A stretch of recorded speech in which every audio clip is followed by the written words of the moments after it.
Take care, health is wealth कार्यक्रम में आपका स्वागत है। और इस समय हम लोग होम्योपैथिक विशेषज्ञ डॉक्टर कमलेश काकड़े के पास है।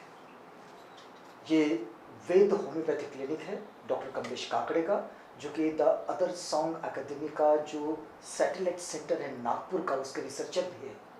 लेकिन इस समय हम लोग देखते हैं कि ये कोरोना संक्रमण की महामारी चल रही है और इस दूसरी वेव में जो स्थिति बनी है वो स्थिति बड़ी बुरी है। इतनी चुनौतियां इस समय पूरे देश में खड़ी हो गई है कि लोग दवाओं के लिए, डॉक्टर्स के लिए, बेड के लिए दर दर भटक रहे हैं। लेकिन बावजूद इसके एक स्थिति ऐसी भी है, एक ऑब्जर्वेशन ऐसा भी है कि लोग अपने घरों पर बड़ी सामान्य दवाओं के साथ, थोड़े थोड़े केयर के साथ ठीक भी हो रहे हैं। हम समझेंगे इस समय होम्योपैथी विशेषज्ञ डॉक्टर कमलेश काकड़े से कि इस वक्त हमारा जो कोविड एप्रोप्रिएट बिहेवियर होता है वो कैसा होना चाहिए। तो स्वागत करते हैं हम डॉक्टर साहब, कार्यक्रम में आपका स्वागत है। डॉक्टर साहब, एक बात इस समय हम लोग जो बड़ी शिद्दत से महसूस कर रहे हैं कि ये जो दूसरी लहर हमारे देश में कोविड-19 की चल रही है, इस संक्रमण के दौरान लोग बड़े पैनिक हो रहे हैं जी। छोटे छोटे लक्षणों को देखते हैं और इतने परेशान हो जाते हैं कि दवाखानों में भीड़ बना देते हैं। कई ऐसी जगह पर जहाँ पर लोग एक के बाद एक लाइन लगाकर खड़े हैं। कुछ लोग बेड्स को उन्होंने एडवांस बुक करके रखा है। ये भी स्थिति ऑब्जर्वेशन में आती है। आपको क्या लगता है कि इस संकट में क्या इतना पैनिक होने की ज़रूरत है या फिर हमारा बिहेवियर कैसा होना चाहिए इसे टैकल करने में? जी, मुझे लगता है इसका मुख्य कारण ये है कि लोग कुछ पेशेंट्स में जो आउटपुट निकल रहा है, जो मॉर्टेलिटी हो रही है, उसको देखकर इतना पैनिक हो रहा है। बट हमें ये भी देखना चाहिए, डाटा ये बोलता है कि मैक्सिमम जो लोग हैं वो कोविड होने के बावजूद सामान्य दवाई लेने के बाद अच्छी तरीके से ठीक होकर अपना डेली रूटीन शुरू कर सकते हैं। बट मॉर्टेलिटी रेट कुछ केसेस में रहता है और उसकी वजह से वो देखकर लोग इतना पैनिक हो रहे हैं। और मुझे लगता है कि पैनिक होने की वजह से बहुत सारे गलत डिसीजंस और बहुत सारी गलत चीज़ें लोग कर रहे हैं, जिसका खामियाजा फिर उनको भुगतना पड़ रहा है। क्या ऐसा कुछ हो रहा है कि लोग हड़बड़ाहट में ये काम कर रहे हैं? जी बिल्कुल, हड़बड़ाहट में और पैनिक में लोग, जैसे प्रैक्टिकली एक सिनेरियो में बताता हूँ आपको कि कोविड रिपोर्ट पॉजिटिव होने के बाद लोग इतना घबरा जाते हैं कि वो हर डॉक्टर से सलाह लेना शुरू कर देते हैं और अच्छा। फिर एक साथ में 1, 2, 3 डॉक्टर की दवा शुरू कर देते हैं। उनको ये नहीं पता रहता है कि बहुत बार एक ही दवा रिपीट हो रही है उनको, और फिर ओवरडोजिंग की वजह से बहुत सारे केसेस हमने देखे हैं कि ओवरडोजिंग की वजह से उनको अलग तकलीफें हो गई। अच्छा। तो ये मतलब एक ही पैथी के 2-3 डॉक्टर से दवा लेने से बहुत बार आपको तकलीफ बढ़ सकती है। आप अलग अलग पैथी की दवा एक साथ ले, इसमें कोई हर्ज नहीं, बट हड़बड़ाहट में कोई भी निर्णय ना ले और अपनी बीमारी की, अपनी स्थिति की और आप क्या ट्रीटमेंट ले रहे, इस सारी चीज़ों की अपने डॉक्टर को पूरी तरीके से जानकारी दे, तो इससे सिचुएशन में सुधार आएगा। एक स्थिति जो हम लोग देखते हैं कि लोग बेड के लिए बड़ा आग्रह करते हैं। आपका ऑब्जर्वेशन क्या कहता है कि किन तरह के मरीजों को बेड की आवश्यकता पड़ती है? जी, शुरुआत में जब कोविड होता है तो एक तो असिम्प्टोमेटिक पेशेंट्स की संख्या बहुत ज़्यादा है। इन लोगों को बेड लेने की कोई भी ज़रूरत नहीं है। दूसरा ग्रुप ऐसा है कि जिनमें माइल्ड लक्षण रहते हैं, बहुत मामूली से लक्षण रहते हैं, जोड़ों में दर्द होता है या थोड़ा सा बुखार होता है, टेस्ट करते हैं तो test positive, RT-PCR test positive आ जाता है, बट उनमें बहुत ऐसे गंभीर लक्षण नहीं रहते, सांस लेने में तकलीफ नहीं रहती, ऑक्सीजन सैचुरेशन देखा जाए तो वो ठीक ठाक से मेंटेन रहता है। इन लोगों को भी बेड की कोई आवश्यकता नहीं है। इन्होंने सिर्फ खुद को घर पर होम क्वारंटाइन करना चाहिए, अच्छा खान पान लेना चाहिए, प्रॉपर दवा अपने डॉक्टर की सलाह के अनुसार ही लेना चाहिए। बहुत ज़्यादा दवाई का सेवन या स्टेरॉइड्स का सेवन, एंटीबायोटिक का सेवन, ये इस कंडीशन में हार्मफुल हो सकता है। और फिर एक ग्रुप ऐसा है कि जिसका ऑक्सीजन सैचुरेशन कम होना शुरू हो जाता है और उनको तकलीफ ज़्यादा बढ़ती है, तो ऐसे पेशेंट्स के लिए ही बेड्स की ज़रूरत पड़ती है। ये स्थिति कब बनती है अमूमन? आपका ऑब्जर्वेशन क्या कहता है? बहुत सारी केस में ये स्थिति आने के लिए एक 8 से 10 दिन लगते हैं, बट ऐसा कोई ज़रूरी नहीं है। बहुत सारे केसेस को ये स्थिति आती ही नहीं। बहुत सारे लोग घर पर प्रॉपर दवा लेने से, प्रॉपर खान पान लेने से ही ठीक हो जा रहे हैं, तो ये स्थिति बनती नहीं है। तो हमें थोड़ा सा वेट करना चाहिए, देखना चाहिए कि लक्षण किस तरीके से प्रोग्रेस हो रहे हैं, और यदि सीवियर लक्षण आते हैं तो ही हमने बेड के लिए जाना चाहिए। तो इससे क्या होगा कि हमारा जो लिमिटेड रिसोर्सेस है और बेड्स है, इसकी फिर हमें दिक्कत नहीं जाएगी। सब लोगों को, जिन लोगों को ज़रूरत है उन लोगों को भी बेड मिल जाएंगे। जी, एक बात डॉक्टर साहब, जो हम देखते हैं कि ये कोविड एप्रोप्रिएट जो बिहेवियर जो होता है, ये बिहेवियर में क्या अभी इस वक्त कोई बदलाव हुआ है इस दूसरी लहर को देखते हुए?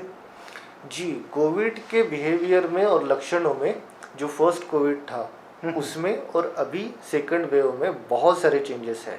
अच्छा। लक्षणों में चेंज है, उसकी वजह से ट्रीटमेंट स्ट्रेटेजी चेंज हो गया है, और उसकी वजह से हमने जो केयर करना चाहिए वो केयर लेने की तरीके में भी चेंज हम लोगों ने करना चाहिए। मतलब फर्स्ट वेव में हम सिर्फ सोशल डिस्टेंसिंग करते थे, मास्क पहनते थे, पर अभी हमने ज़्यादा केयर लेना बहुत ज़रूरी है, अच्छा खान पान रखना बहुत ज़रूरी है, बहुत सारी चीज़ें चेंज हो गई है।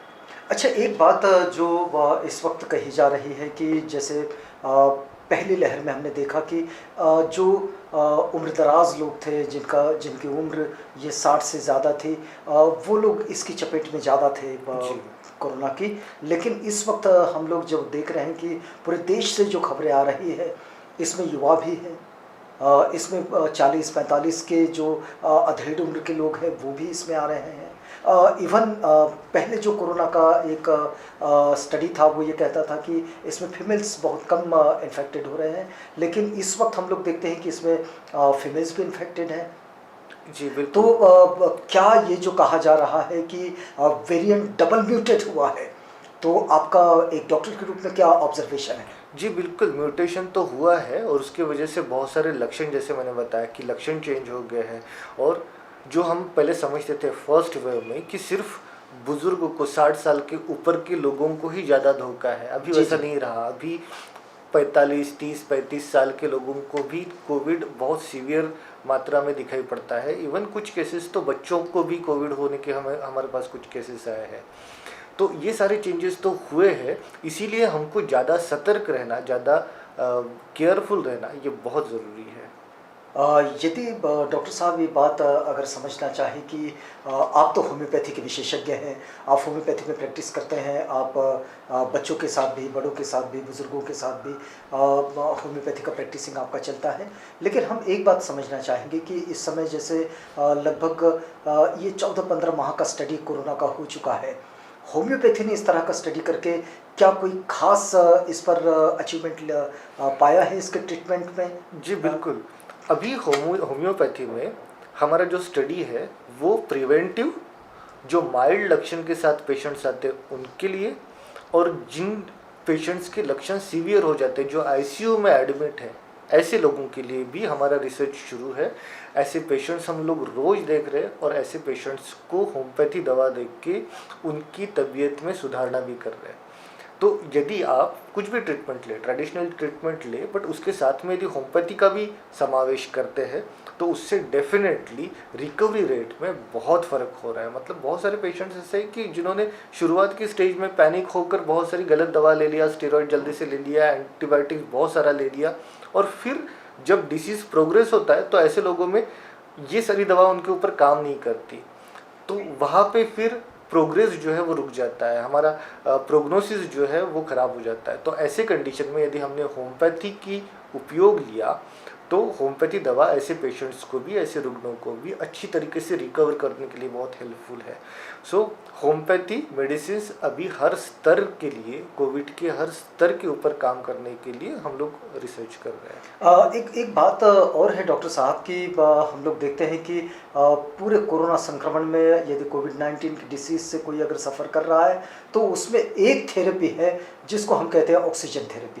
जी लेकिन यदि होम्योपैथी की बात करें तो फिर होम्योपैथी इस समस्या से कैसे निजात दिलाता है? जी, जैसे मैंने बोला कि फर्स्ट स्टेज में सिम्टम्स नहीं आते या तो फिर असिम्प्टोमेटिक पेशेंट है, ऐसे कंडीशन में यदि हमने होम्योपैथी मेडिसिन लिया तो ऐसे पेशेंट्स को सिम्टम्स ही नहीं आएंगे।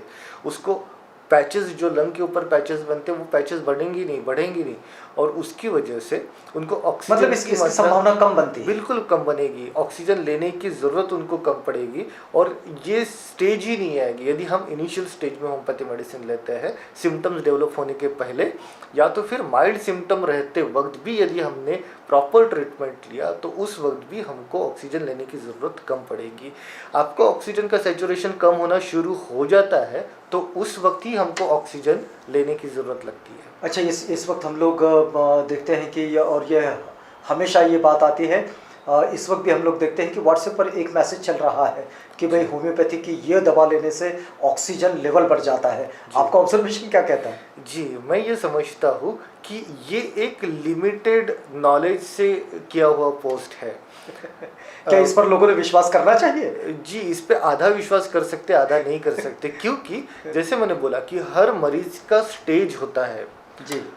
और हर स्टेज के ऊपर दवाई अलग होती है। यदि आपने आंख बंद करके एक ही दवा सब लोगों को दिया तो वो काम नहीं करेगी।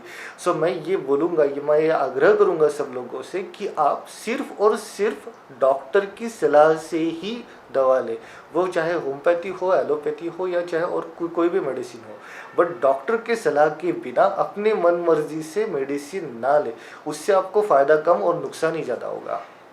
अच्छा, एक बात है डॉक्टर साहब कि हम लोग जो देख रहे हैं कि इस समय इस पूरी महामारी के इस संकट काल में लोगों की जो सामाजिक और मानसिक स्थिति जो है, इस पर भी एक बड़ा अलग सा बदलाव देखते हैं हम लोग। जी एक होम्योपैथिक फिजिशियन के रूप में, उसके विशेषज्ञ के रूप में और द अदर संग एकेडमी के एक रिसर्चर के रूप में आप कैसा देखते हैं इस पूरी समस्या को?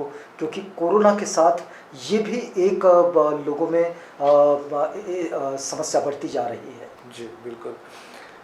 कोरोना ये सिर्फ फिजिकल ही बीमारी नहीं है, बट ये सोशल और साइकोलॉजिकल बीमारी भी बन चुका है अभी। इसके 2-3 फैक्टर्स है। एक तो हमें लॉकडाउन करना पड़ रहा है जिसकी वजह से हमको घर के अंदर रहना पड़ रहा है, और हम लोग, मनुष्य एक सामाजिक जीव है, तो हम समाज में जब तक घुलते मिलते नहीं है तब तक हमारा मानसिक स्वास्थ्य ठीक नहीं रहता। आपको यदि घर पे बिठा दिया जाए, जो कि अभी की कंडीशन है, तो बहुत सारे मानसिक दबाव आपके ऊपर बन जाते हैं, बहुत सारे मानसिक चेंजेस आपके ऊपर हो जाते हैं।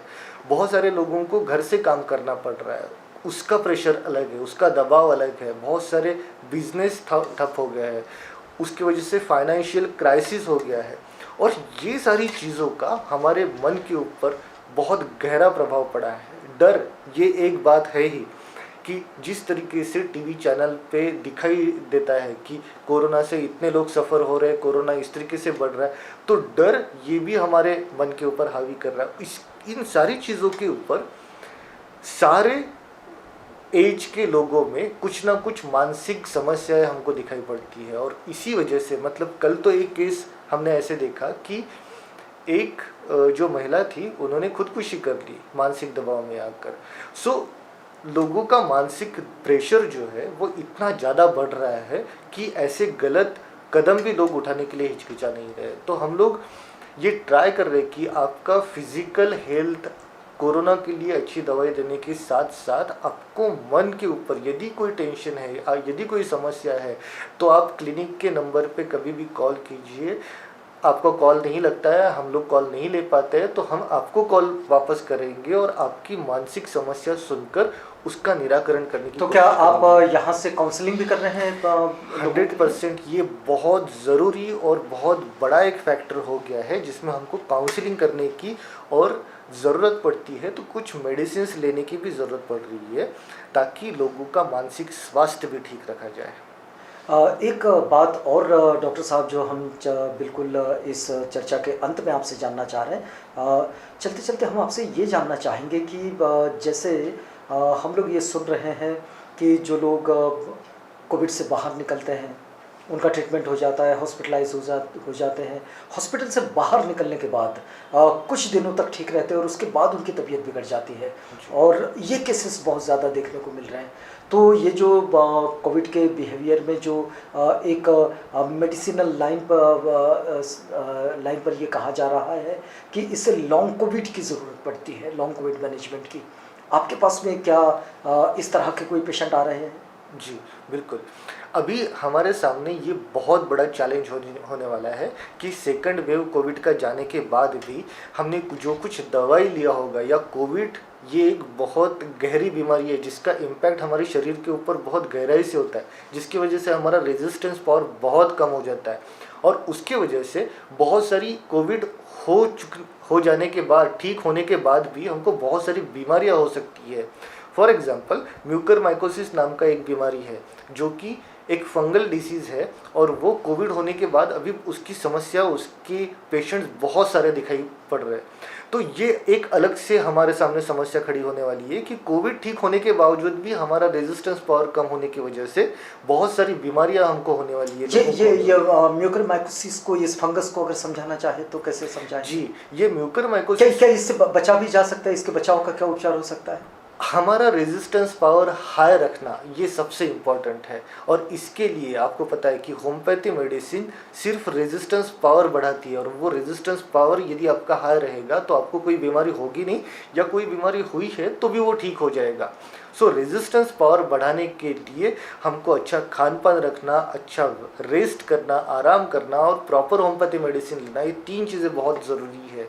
अपना मानसिक स्वास्थ्य बराबर बनाए रखिए, खान पान अच्छा रखिए, प्रॉपर मेडिसिन लीजिए, और आप म्यूकरमाइकोसिस या उसके जैसे और अलग जो बीमारियां हैं, जो सारी बीमारियां अभी हो रही है, उनसे बच सकते हैं। अगर लॉन्ग कोविड मैनेजमेंट को हम समझना चाहें तो कैसे समझेंगे? लॉन्ग कोविड में जैसे मैंने आपको बोला कि रेजिस्टेंस पावर वीक होना ये सबसे बड़ी समस्या है, और उसके लिए उसका मैनेजमेंट करना, कोविड से पेशेंट ठीक होने के बावजूद उसको कुछ दिनों तक प्रॉपर ट्रीटमेंट देना और उसका मॉनिटरिंग रखना, ये बहुत ज़रूरी है, क्योंकि ये फेज़ बहुत क्रिटिकल फेज़ है जिसमें पेशेंट बहुत ज़्यादा ससेप्टिबल है कोई भी बीमारी लेने के लिए।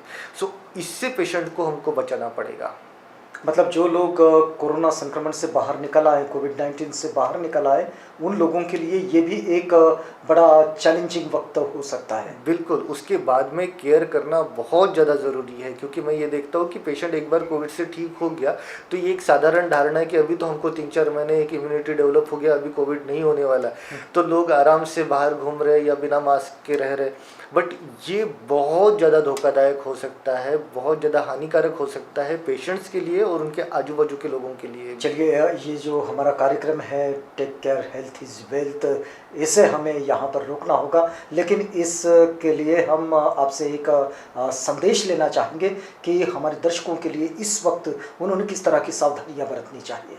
जी, हमें अभी फर्स्ट कोविड वेव से ज़्यादा सावधानी रखना बहुत ज़रूरी है। ये बिल्कुल भी मत समझिए कि कोविड के पेशेंट्स कम हो रहे हैं तो हम लोग कोविड अभी पूरी तरीके से चला जाएगा। हमें अच्छी तरीके से मास्क पहनना है, सोशल डिस्टेंसिंग रखना है, अच्छा खान पान रखना है, हमारा मानसिक स्वास्थ्य व्यवस्थित रखना है, प्रॉपर मेडिसिन्स लेना है जो कि सिर्फ और सिर्फ डॉक्टर की सलाह से ले, और ये सारी चीज़ें रखकर, ये सारी केयर अगले काफ़ी दिनों तक कर ही हम कोविड से प्रॉपरली फाइट कर सकेंगे और इसको पूरी तरीके से उखाड़ के फेंक सकेंगे।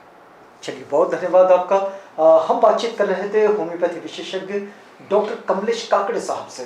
डॉक्टर कमलेश काकड़े एक ऐसे एकेडमिशियन है, एक ऐसे रिसर्चर हैं जो कि द अदर सॉन्ग एकेडमी के नागपुर सैटेलाइट सेंटर के रिसर्चर हैं। इस बातचीत को यहाँ पर रोकते हैं। Take care, health is wealth.